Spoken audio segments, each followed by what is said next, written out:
Então, vamos aos 7 passos específicos para você começar a colocar a empatia em prática. Passo número 1, não julgue, não compare.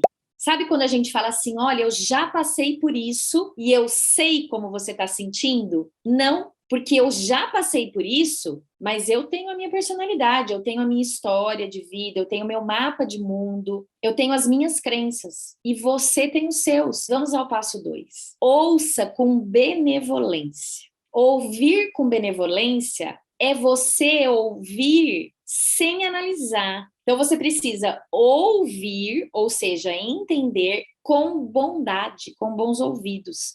Seja um lugar seguro para o outro expor o mundo dele. Se ele começa a falar e você já interrompe, você já começa a julgar, e já começa a comparar, e já começa a dar solução, já começa a querer ajudar antes da pessoa terminar de falar.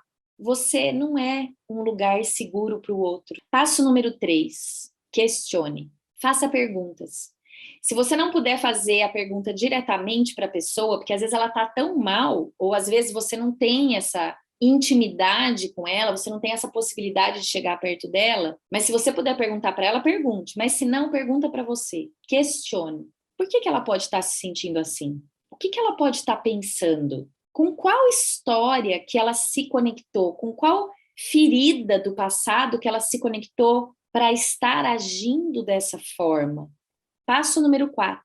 Identifique o sentimento do outro. Se você puder, pergunta para o outro como você se sente. Começa a citar o nome dos sentimentos para a pessoa. Você ficou muito triste? Você se decepcionou comigo? Foi isso? Coloca palavras, verbaliza o que o outro pode estar sentindo para que ele comece a se sentir à vontade e ele comece a comentar de forma espontânea o que aconteceu e como ele se sentiu. Passo número 5. Identifique qual é a necessidade do outro a partir daquela situação. A pessoa não está bem. Procura perguntar para ela: existe alguma coisa que eu possa fazer por você? Porque empatia é você buscar pela necessidade do outro. É você ouvir atentamente e pensar assim: o que será que essa pessoa precisa nesse momento? Às vezes ela não consegue falar, porque por trás de todo sentimento negativo, existe uma necessidade humana não atendida.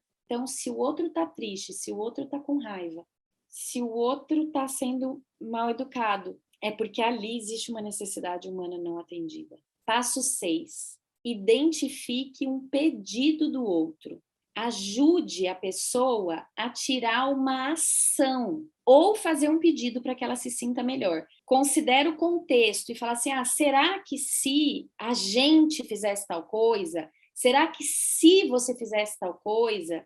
Procure identificar alguma ação que possa ser feita para que a pessoa se sinta melhor, que ela mesma possa fazer. Passo 7. Aproxime-se da realidade do outro. É mais ou menos como se você pegasse o óculos de grau do outro e colocasse para enxergar do jeito que a pessoa enxerga. Mas é como se ao colocar o óculos do outro, você conseguisse ver a realidade do outro. Então é como se você saísse da sua realidade por um momento e fosse para a realidade do outro. Depois você retorna, lógico. Por isso que não é fácil ser empático, porque depende de uma ampliação de consciência.